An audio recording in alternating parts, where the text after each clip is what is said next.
नमस्कार। पुनरुत्थान विद्यापीठ में आप सबका स्वागत है। मैं इंदुमती काटदरे।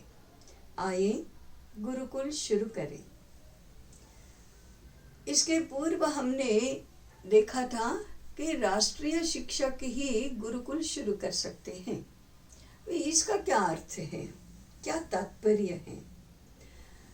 इसको जानने के लिए हमें राष्ट्र के बारे में कुछ जानना होगा।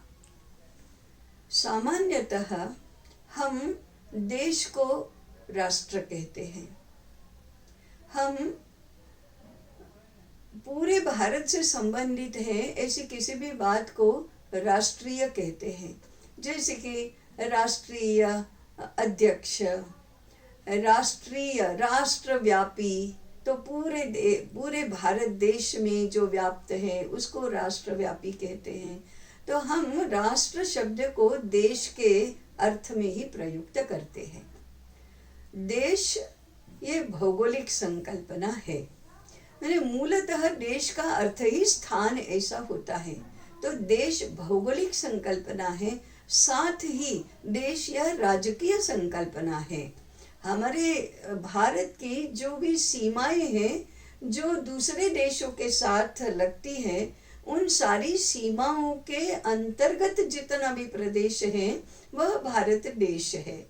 तो देश ये भौगोलिक और राजकीय संकल्पना है, परंतु राष्ट्र यह सांस्कृतिक संकल्पना है। हमारी जीवन शैली कैसी है, हमारे जीवन मूल्य कैसे हैं, हमारी जीवन दृष्टि कैसी है, जीवन और जगत के बारे में हम क्या जानते हैं, क्या कहते हैं, ईश्वर के संबंध में हमारी क्या कल्पनाएं हैं, धर्म के संबंध में हमारी क्या कल्पनाएं हैं, जीवन विकास के संबंध में हमारी क्या दृष्टि है, हमारे राष्ट्र जीवन का प्रवाह कैसे बहता आया है, इसमें साहित्य, संगीत, संस्कृति, कला आदि सभी बातों का समावेश होता है, जो मूलतः जीवन दृष्टि को पुष्ट करता है। ऐसे सारे विषय ये राजकीय या भौगोलिक नहीं है, ये सारे सांस्कृतिक विषय है। और संस्कृति इन बाकी सारे विषयों का समावेश करने वाला ऐसा विषय है। इस संस्कृति को लेकर, इस देश की जीवन दृष्टि को लेकर जो विचार बनता है, जो विचार शिक्षा के माध्यम से पीढ़ी दर पीढ़ी परंपरा बनाता है, जो आगे चलता रहता है, उस यूनिट को, उस इकाई को राष्ट्र कहते हैं। अगर सीधे समीकरण से समझें तो राष्ट्र यह भूमि, उस भूमि पर रहने वाली प्रजा और उस प्रजा की जीवन दृष्टि तीनों को मिलाकर होता है। तो राष्ट्र मूलतः जीवन दर्शन होता है।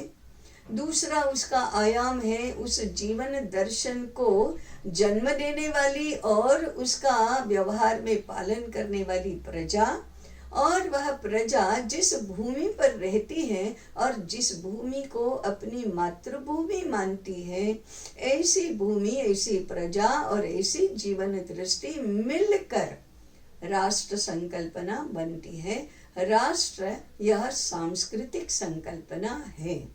इस राष्ट्र की जो दृष्टि है, इस राष्ट्र के का जो ज्ञान है, उसको शिक्षा के माध्यम से देने वाला, उसको शिक्षा के माध्यम से आगे ले जाने वाला, उसको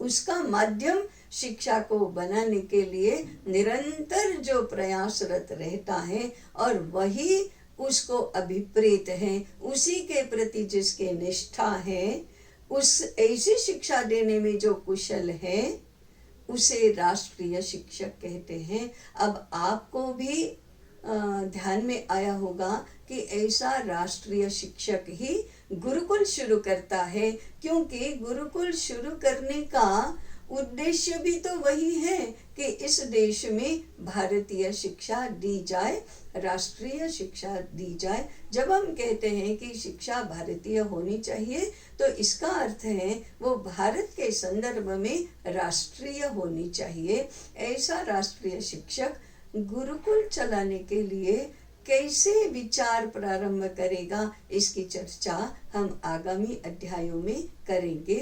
तब तक के लिए नमस्कार। जुड़िए, सुझाव दीजिए, प्रश्न भी पूछिए और चिंतन को सहचिंतन बनाइए और हम इस विषय का विकास भी करेंगे। इस निवेदन के साथ अभी इतना ही। नमस्कार।